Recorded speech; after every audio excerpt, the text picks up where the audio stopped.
The way I see this playing out is we have some optimists and we have some... Mostly what we're doing is some modernization and moving things around. This is an Asian Studies podcast. Japan is a like-minded state where opinion polls show very high degrees of trust towards Japan among the American people and very positive views of the U.S.-Japan alliance in Japan. And at a time of shifting balance of power in Asia and a rising China, it's critical the U.S. get the relationship with Japan right. The problem has been that Japan has suffered from almost debilitating political change. After decades of dominance by the conservative Liberal Democratic Party, which was pro-U.S., pro-economic growth, and distributed the benefits of economic growth equitably. After that, the new large opposition party, the Democratic Party of Japan, said that they too were in favor of the U.S.-Japan alliance. And then the economy started to really slow down, and in effect came to a screeching halt in the 1990s. The LDP had to choose, grow or distribute. Then Koizumi came in as prime minister in 2001. He chose growth, but the Gini coefficient also grew.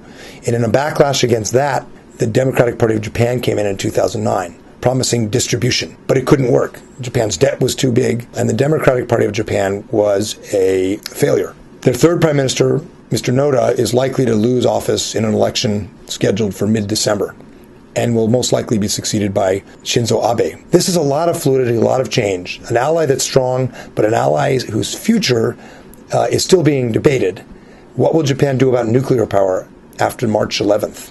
What will Japan do about trade and trade liberalization? What will Japan do about jumpstarting its economy?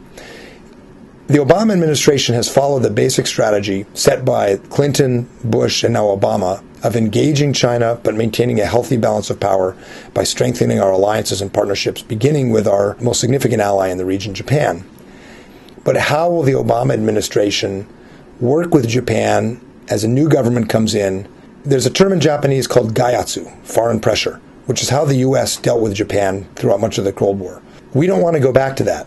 So the Obama administration is going to have to find a way to develop a strategic dialogue with the new Japanese government where we respect Japan's choices, encourage growth, encourage ambition, and give Japan the confidence in the face of a rising and more assertive China that our alliance is strong. I think the Obama administration can do that, but it's going to take a lot of patience, a lot of dialogue, and a lot of discipline, and that's what alliance management is about. So I think President Obama in his second term has already built upon a very strong foundation in terms of the U.S.-South Korean relationship.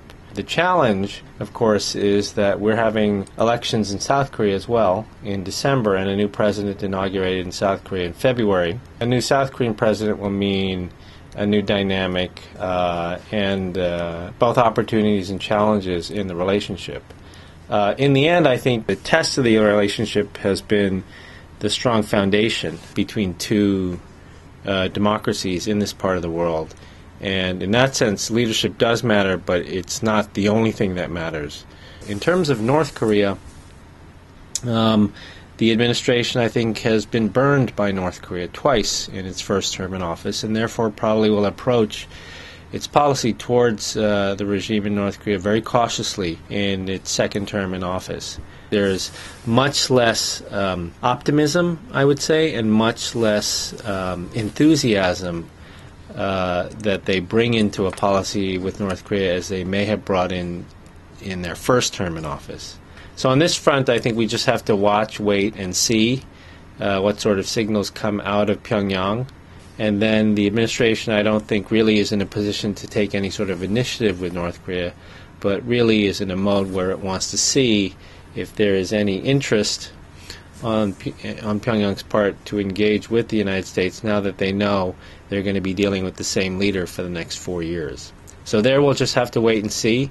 But meanwhile, that's not a problem because the U.S. and South Korea can continue to develop and to build and deepen their bilateral relationship, which really has become a global alliance, not just an alliance confined to the peninsula, but one in which the U.S. and the ROK are together on many issues around the world. I think a lot of his policies will be consistent. There was some kind of tough talk during the elections about China. But because Obama has now become this kind of champion for the auto industry, he does have to take a kind of tough stance with respect to trade and economic relations. And He has taken two tougher positions, one being that he wants to reform the tax structure so that companies do not have such strong incentives to take jobs overseas. And the other thing is that he claims to be tough on China with respect to WTO suits against China. That being said, he's still trying to pursue an overall cooperative relationship with China and believes that no one has more to benefit from the U.S. Economy's health and financial good standing than China. And likewise, nobody has a greater interest in China's kind of peaceful rise to great power status as the United States. So he's still trying to pursue this kind of cooperative relationship. I think that, Beijing and delegates that I've met here at Georgetown from the Central Party School are pleased with this rhetoric of cooperation, which they feel in the last 4 years has been, consistent, and are optimistic in the next 4 years will continue to be consistent. I think the kind of areas where you might see more competition between China and the U.S. is with Obama's kind of greater Asia strategy. During Obama's next 4 years, you'll see kind of greater diplomatic competition between China and the U.S. For influence in Southeast Asia and South Asia in particular. Perhaps you will see stronger demands being made under Obama's next term for China to really take a greater role in the North Korean negotiations and issues, to take a stronger anti-nuclear weapons program or a uranium enrichment program with North Korea and take a stronger stand there. Renewing six-party talks and having China play a greater role. For the Asian Studies Department at Georgetown University, this has been an Asian Studies Special Report. To find more podcasts like this one, log on to our website at asianstudies.georgetown.edu, where you can learn about our academic programs and upcoming events on campus. Thank you for listening.